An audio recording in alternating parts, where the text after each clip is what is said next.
بسم اللہ الرحمن الرحیم۔ ہم جب حضرت مفتی رشید احمد صاحب رحمہ اللہ تعالیٰ کی مجلس میں گئے تو حضرت نے فرمایا کہ عورت پر لازم ہے کہ اپنے دیور سے پردہ کرے۔ ہم نے کہا یہ کیا بھائی، جوائنٹ فیملی میں بھابھی دیور سے کیا کرے گی؟ پردہ۔ اف، اچھی بھلی ہنسی خوشی زندگی اس میں ہے، پردہ مت کرو، آرام سے سب مزے سے زندگی گزار رہے ہیں گزارو۔ لڑکیاں اپنے کزن سے کیا کریں گی؟ پردہ کریں گی۔ شوہر اپنی بیوی کو اپنے دوستوں سے پردہ کرائے گا۔ زندگی کا مزہ کیا خیال ہے بھائی؟ لبرل لوگوں کے ہاں تو یہ مزہ کیا ہو گیا یار، اب انجوائے کرو، کوئی ہم تمہاری بیوی کو تھوڑی دیکھنے کے لیے آئے ہیں یہاں پہ۔ لوگ کہتے ہیں نا، کیوں چھپا رہا ہے بھائی اپنی بیوی کو ہم سے؟ جو لبرل لوگ ہیں نا وہ اس قسم کی باتیں کرتے، کیا ہو گیا یار اگر دیکھ لیا کسی کی وائف کو؟ دل صاف ہونا چاہیے ہے بھائی، دل کیا ہونا چاہیے؟ صاف۔ کچھ نہیں ہوتا کسی کی بیوی دیکھ لی، اس کی بہن دیکھ لی، اس کی بیٹی دیکھ لی اور وہ کوئی نہیں، سب کچھ نہیں ہوتا۔ ہوتا ہے بھائی، سب کچھ ہوتا ہے۔ میں نہیں کہہ رہا کہ ہر جگہ سب کچھ ہوتا ہے، ہر جگہ تو کہیں بھی خرابی نہیں ہوتی، لیکن بعض جگہوں پہ بہت کچھ ہو جاتا ہے، کچھ نہ ہوتے ہوتے بھی بہت کچھ ہو جاتا ہے۔ آپ اگر لال بتی کا سگنل توڑ کے نکل جائیں گے، ہوتا تو کچھ بھی نہیں ہے، ضروری تھوڑی کسی کو ٹکر ہی مار دیں آپ۔ بھائی ریڈ سگنل ہے تو آپ اگر سگنل توڑ کے نکل جاؤ تو کیا ہوگا؟ کچھ ہوگا؟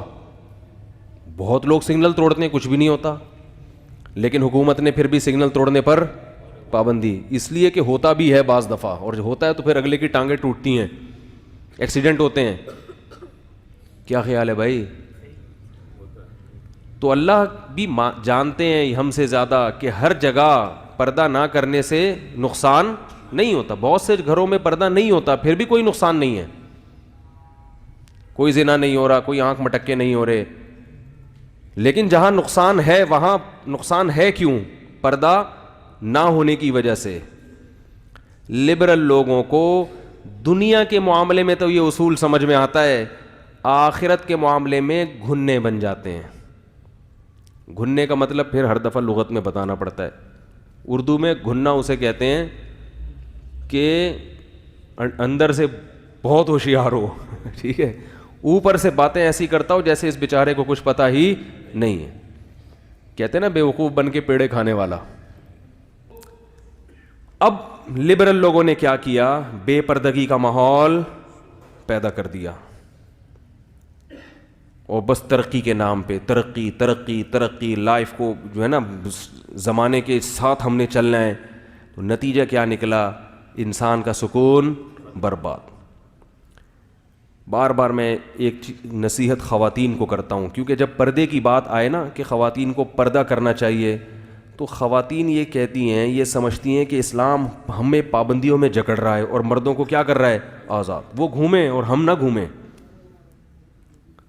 ان پہ کوئی برقع نہیں ہے، برقع کس پہ ہے؟ ہم پہ ہے۔ میں آپ سے ایک بات کہتا ہوں، میرے پاس خواتین کے فون آتے ہیں، 10 سے پونے 11 کال ٹائمنگ ہے نا، تو ہر طرح کے فون آتے ہیں۔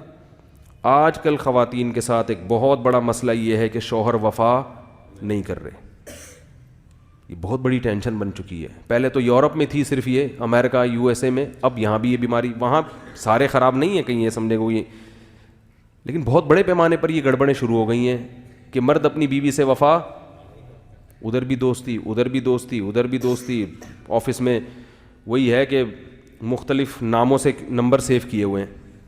تو خاتون کہنے لگی، یہ پرسوں کی بات ہے، خاتون پریشان رو رہی ہیں۔ میں نے کہا دیکھو، یہ آپ کا میاں کیوں خراب ہو رہا ہے؟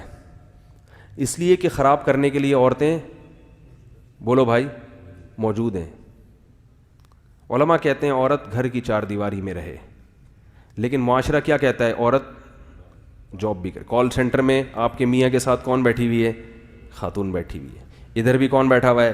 خاتون بیٹھی ہوئی ہے۔ بازار میں بھی اس کو درجنوں قسم کی لڑکیاں نظر آئیں گی، تو پھر اپنی بیوی کیا لگے گی؟ اس کو اچھی لگے گی؟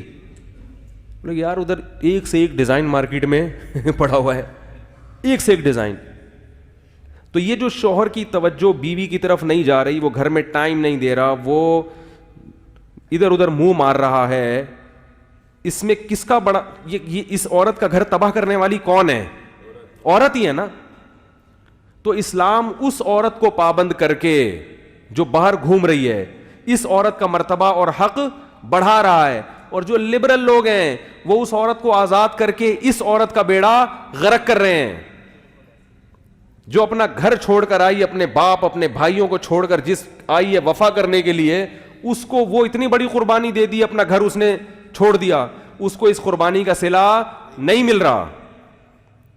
اور آپ کہہ سکتے ہیں چلو وہ عورتیں تو انجوائے کر رہی ہیں نا جو کال سینٹر میں بیٹھی ہوئی ہیں, وہ بھی انجوائے نہیں کر رہی, یہ ان سے صرف چسکے لے رہا ہے. معذرت میں تھوڑے نازیبا الفاظ استعمال کر رہا ہوں, یہ ان کا بھی پورا حق ادا کرنے کے لیے تیار نہیں ہے, دوستی لگا رہا ہے. جب تک انٹرٹینمنٹ کا ذریعہ ہے دوستی نبھائے گا. جہاں اس کی عمر ذرا سی ڈھلکی اور چہرے پہ جھریاں آئیں تو جیسے ٹیشو پیپر استعمال سے پہلے تو بڑا خوشبودار اور بڑی تمیز سے, استعمال کے بعد اس کو کہاں پھینکا جاتا ہے؟ کچرے میں. تو ایسے اٹھا کے کہاں پھینک دیتا ہے اس عورت کو؟ کچرے میں. اس کے ساتھ بھی ظلم ہو رہا ہے, اور اس کے ساتھ بھی, جو گھر میں اس کے ساتھ بھی ظلم اور اس کے ساتھ بھی ظلم. یہ بات آپ کو اللہ اس کے رسول کے علاوہ کوئی بھی نہیں بتائے گا. اس لیے میرے بھائی, ہمارے پاس اللہ اور اس کے رسول صلی اللہ علیہ وسلم کے احکام کو فالو کرنے کے علاوہ کوئی بھی راستہ نہیں ہے. اسی میں عورت کی بھی خیر ہے اور اسی میں مرد کی بھی خیر ہے. تو اپنے گھروں میں پردے کا ماحول بنائیں. جب علماء یہ کہتے ہیں نا کہ شرعی پردہ کرواؤ, اپنی بیوی کو اپنے بھائیوں سے پردہ کرواؤ, کہتے ہیں کہ نہیں کہتے؟ اللہ کہہ رہا ہے, علماء کیا کہیں گے؟ اللہ کہہ رہا ہے قرآن میں. آپ کہیں گے کہ ایسا ٹاپک لے کے بیٹھ گیا, ہماری دم پہ پاؤں رکھ لیا مولوی صاحب نے, معذرت. جب اللہ یہ کہتے ہیں تو اس میں فائدہ کس کا ہے؟ ہمارا ہی فائدہ ہے. اعتماد رہتا ہے انسان کو اپنے گھر والوں پر بھی. آج کیسے واقعات ہیں, بھائی کو بھائی پہ اعتماد ختم. جو بیرون ملک چلا جائے وہ پھر وسوسے میں مبتلا رہتا ہے, پتہ نہیں کیا ہو رہا ہے پیچھے, پتہ نہیں کیا ہو رہا ہے. ایک ذہنی مریض بنتے چلے جا رہے ہیں. اور پھر جو واٹس ایپ نے, فیس بک نے طوفان بدتمیزی مچایا ہے, وہ تو الامان والحفیظ. تو اپنے گھروں کی حفاظت کریں. یہ ذمہ داری زیادہ خواتین کی ہے, مرد کی ذمہ داری ہے اپنی آنکھوں کی حفاظت.